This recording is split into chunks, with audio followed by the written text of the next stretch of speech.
What's good? It's Sam here, and I wanted to talk about Robinhood. They're a completely, by the way, if you're just joining us, make sure you press that subscribe button as well as press that like button, and you can follow me on my journey to getting to $100 a day online, and I'm documenting the process of exactly what I'm doing. So you can follow along. I made my first couple sales, so if you want to check out the channel, you can see that video. And if not, you can just press the subscribe button and follow on from here forward. I'm about 50 days in and going strong. Seeing some really good numbers. So, Robinhood. It is a brokerage platform that is online only. So they have about 300 employees. And if you look at, I think the latest data that I saw showed them with about and I'm just doing the math here real quick, 6 million customers plus. And so that's 20,000 customers per person. That's crazy. That's crazy when you think about it. 300 people have created a platform that over 6 million people use, and by the time I'm uploading this, I would bet it's substantially higher than that, just due to the exposure of what I'm about to talk about. I use Robinhood. I've been using Robinhood for probably about a year now. It's a brokerage platform that's completely free, so if you trade or invest or anything, you can even invest and trade in crypto. And it's very easy to set up. It's very user friendly in terms of the interface and how it works. No, I've never had any issues with it. I've had it for around a year or so. I got my girlfriend to start using it as well. Just super easy to use, convenient, and it's nice if you're going to dollar cost average into something over time and want to save, you know what I mean? If you're going to be putting in $100 a week or whatever you do, $100 a month into investments, and you don't want to pay a $5, $3, $9.99 per trade to get into something, then it just makes sense to do that. They're SIPC insured, but that's where the fun begins. So the other day, on December 13th, they announced a checking and savings accounts. They come with a debit card and all that fun stuff. Probably not checks, because who the fuck uses checks anymore? But I'm sure there's plenty of people, and you can let me know down below in the comments if you still use checks. I actually do write a check once a month, which is a fucking pain in the ass to pay my rent. Like, the guy who owns this place should fucking get to 2018. But I will be got some big announcements coming too. If you do follow this channel, I've got some really big announcements coming towards the end of February or beginning of March. So stay tuned on that journey to getting to $100 a day. Really, really interesting stuff that's going to be coming up. Anyway, stay back to the point. So they came out with a interest-bearing checking and savings account that earned 3%, which is crazy high. I mean, there's some other offers out there which are around that, and there's even some, like Betterment is another online platform, or like I think Fidelity offers something similar, but they have like one fee on the excuse me, good thing this is not smell-o-vision. Whew. So Fidelity offers something as well, and you can go through and look. I'll try to throw a link for Robinhood in the description of this video if that makes it easier for you to go check it out. But the savings and checking, when you think about it from the standpoint of like how are they going to use these when investing in treasuries is only 2.5%, and I see some people on YouTube commenting on this, or the traditional news agencies mentioning things about this, and they just don't. I don't think they get it in terms of like, if you have somebody that's willing to give you copious amounts of money for 3% cost, because it's not a bank. Like, Robinhood is not a fucking bank. They're a brokerage. So they don't have the same banking regulations to deal with. So essentially, how this can be interpreted, if it did have to go to court, would be that you have tens of thousands, or actually, as of recording this, which is 9 p.m. on Friday night on December 14th, there was, I think, around 600,000 people that are already pre-signed up. It doesn't even come online until January. So these people are already just for the waiting list of this product. It's not even fucking available yet. So you have 600,000 potential people who are about to open an actual account with you. And let's just say they, on average, each put in $1,000, right? That's $600 million at 3%. So if you know anything about insurance and how insurance works, I'm trying to think of a great way to explain this. You're able to pool the risk together, and it works similarly. Like, if you look at operations and the mathematics behind it, you get that many people putting in money, and only very, very infrequent events happen. Like, statistical anomalies happen, which can happen in anything really, but they would cause people to draw out their money all at once. So, and some of these things can even be predicted with certain AI. I mean, well, common sense, but AI you could use to help predict some of these events as well. But if you have 600,000 people depositing, say, $1,000 on average, that's, over $500 million.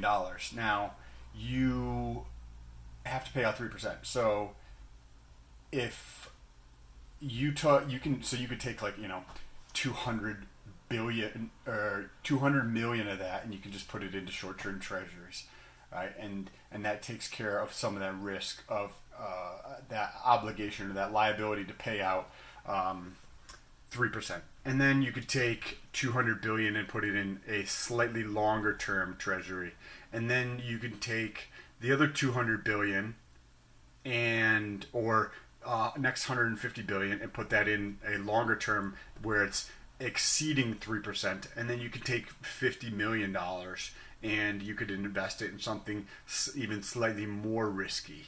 And think of, like, how securitization works in terms of different tranches. If this is over your head, then maybe you should stop watching. But that's how you securitize mortgages. Essentially, you pool them all together, and then you'll kind of break them out into different risk pools, essentially, and then you'll sell off each risk pool to a different type of investor who wants that risk, because the bank actually doesn't want that risk. They just want to facilitate the action of taking money in at this rate and then lending it out at this rate. So my guess would be, and maybe I should do a series on this, but my guess over the next, so back in mid-2016, they only had like 1 million customers. They have over 6 million customers was the latest numbers that I looked at. And this is at the end of 2018. So in about 2.5 years, they're like, that's a crazy, crazy growth rate for a company. And they're just getting started. Like, look at, if you've ever been into, or if you have been into a traditional brick and mortar bank, like, I don't know, it doesn't seem super appealing to me. I haven't been into my bank in, I don't know, 5, 6, 7. I have no idea when the last time I went to my bank was. It was years ago. It was before I moved to Hawaii. And I moved to Hawaii several years ago. After I moved to Hawaii, I went to Florida. And now I'm in Massachusetts, and my bank is not even around here. So I haven't been in one in my bank in a long time. And I don't see this being, like, this is such a great thing, in my opinion, in terms of, for the banking industry. The banking industry gets money in at virtually no cost, right? They don't pay shit for fucking checking or savings, and some of that's regulatory, but they don't pay essentially anything, so they get money for free essentially from people like you and I, and then they know once you look at the data that the vast majority of people are not going to pull it out all at once. So then what they do is they do exactly what I mentioned by slicing and dicing the different risk tranches, but you do that in terms of the return instead of risk, but it's all related. You can get into the details of that mathematically speaking. It's kind of fun to actually look at, but then they lend it out at much higher rates in between. And if you look at, like, say, even just a personal loan a lot of times is in double digits.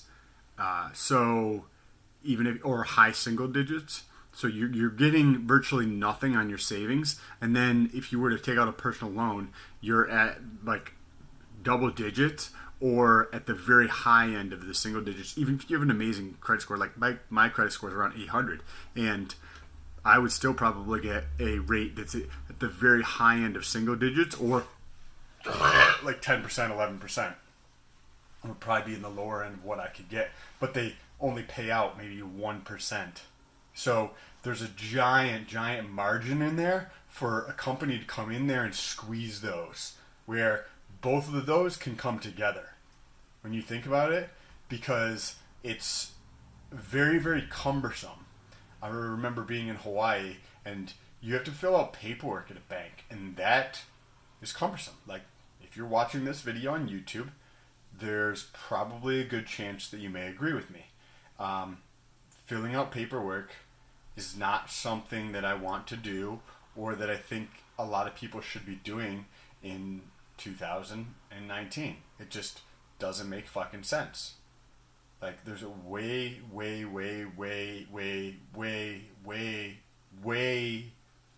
better way of doing things. Like, faster, safer, more efficient. I mean, like, you just name it. You know what I mean? There's just a way better way of doing things. And when you have somebody who is doing that, they're able to pay out higher rates on the low end, like the lending, and then they're able to take the high end, and they're potentially able to bring that down. So I would bet, and somebody can check this video in 2 or 3 years, but this is 2018, so in 2020 when somebody's watching this, let me know. But I would bet that in a relatively short period of time, with the influx of cash, they are going to start lending.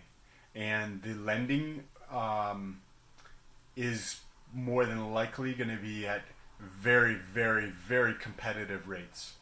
Very competitive rates, because they don't have, they have over 6 million customers served by 300 people. That's crazy. That's just crazy. 20,000 per person at the 6 million mark. Like, that's crazy when you think about it for any company. So the opportunity is just so tremendous, and the process of the banking, just the enrollment process with Robinhood is just very simple and easy, versus going into a traditional bank, and it's just so cumbersome, and I don't want to sit down with a fucking banker, or even I opened one with Ally a while back, and then I ended up closing that just because I didn't care for Ally too much. There was something to do with their customer service and a card or something, and I ended up closing my account out with them. But with Robinhood, I feel like they are taking the right path, where Ally and some of these other companies held on to some of these things that I don't necessarily agree with the traditional banking industry and how the traditional banking industry has done things. Anyways, this has been a very long video, so if you guys are still watching this, make sure you press that thumbs up button if you found it interesting, and subscribe, and press that bell icon, and every time I post a video, you'll get this fucking awesome face in your feed. I don't know what could be better than that. Also, if you want to support my journey to getting to $100 a day, there's going to be a link for Amazon for a pre-workout that I use in the description. So don't buy the pre-workout unless you want to, but how it works, Amazon affiliate or Amazon associates, essentially instead of giving that money to Amazon, I get a small sliver of it. It's like 1% up to like 10% on certain digital products, but it's 1 to 2, 3% generally speaking, and I get a small portion of that instead of it going to Amazon. If I've provided you any value, use that link if you're doing any holiday shopping. If not, it's cool. Next time. And thank you so much for watching. Peace.